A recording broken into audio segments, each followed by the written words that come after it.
right, well, thank you. Listen, thank you, firefighters. Thank you. Harold Shaper. How about Harold?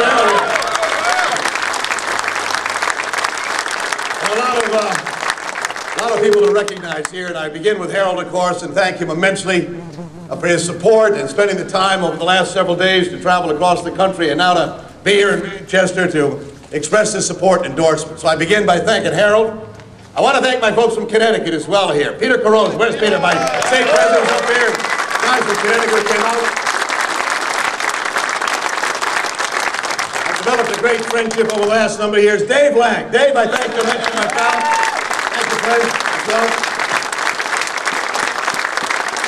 And I know there are folks here from around the region as well. Bob McCarthy. Bob, I thank you immensely from Massachusetts. I thank Matt Vinsky from Vermont. The Vermont guys are down. Matt, we thank you immensely. Thank you. And Jerry Gay from Maine as well. Jerry, thank you too for coming.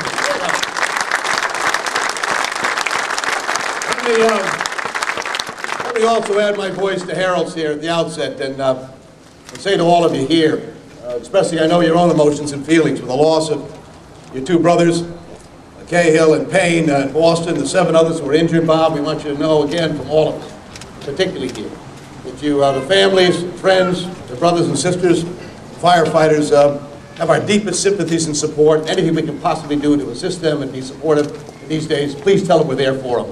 Boston, again, right there, Senator. Well, thank you, Boston. Thank you for coming up today, and tell those families to care about them and stand with them.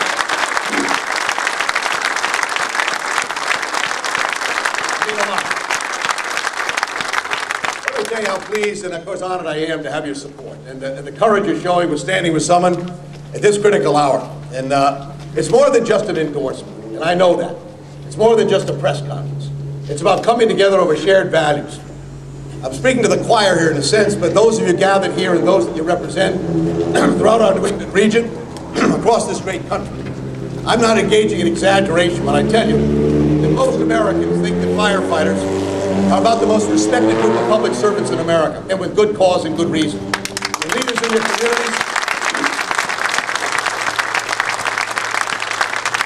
You're leaders at home. You're trusted. You stand up and fight for working families in your communities. You're deeply involved. You're pillars in your societies. You make a difference every single day. And none of us forget, of course, that this record is built because of the sacrifices you make every day for people in your communities and across this great country of ours. I'll never forget the firefighters of Worcester. I was there at the memorial service in Charleston, South Carolina, earlier this year, for the 9 who were lost there. And as long as we live, and I hope generations to come, we'll never forget the 343 who gave their lives on 9/11. Never.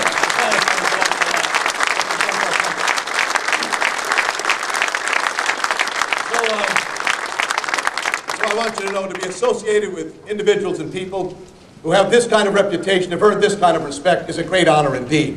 And I'm deeply appreciative of it. And I appreciate Harold talking about the past, because it is important. If you want to know where someone's going to take you, take a look at where they've been. That's a simple rule I've followed throughout my life. So as I stand before you today and tell you about what I care about, what I believe in, what my vision and hopes and dreams are for the country, I want you to look back a bit as well. In my earliest days in public life, I stood up for the public safety officers who needed those benefits for their families, like the Cahills and the Paynes. They deserve every bit of support we can give.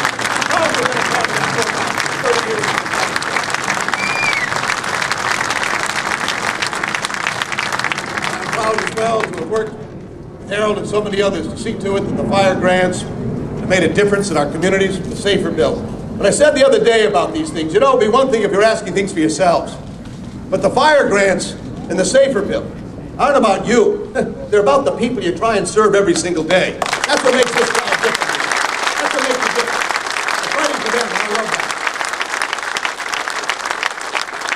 When I went to Harold back a number of months ago and this process began, I said, now tell me how this is going to work. How is this going to be involved? What do you need to know in order to win the endorsement support of firefighters?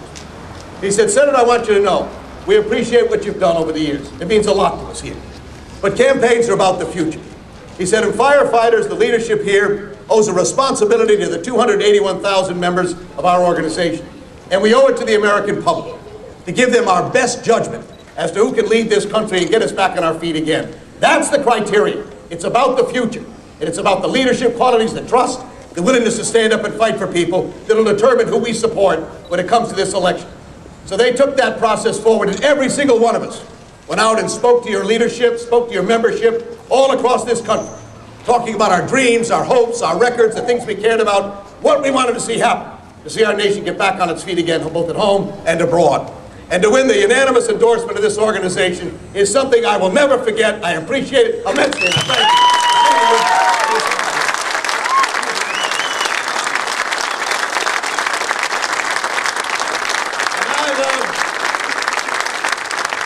I love people with guts. I love people who got courage.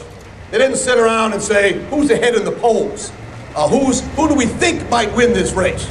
What firefighters say is, who ought to win the race? Who ought to lead the country?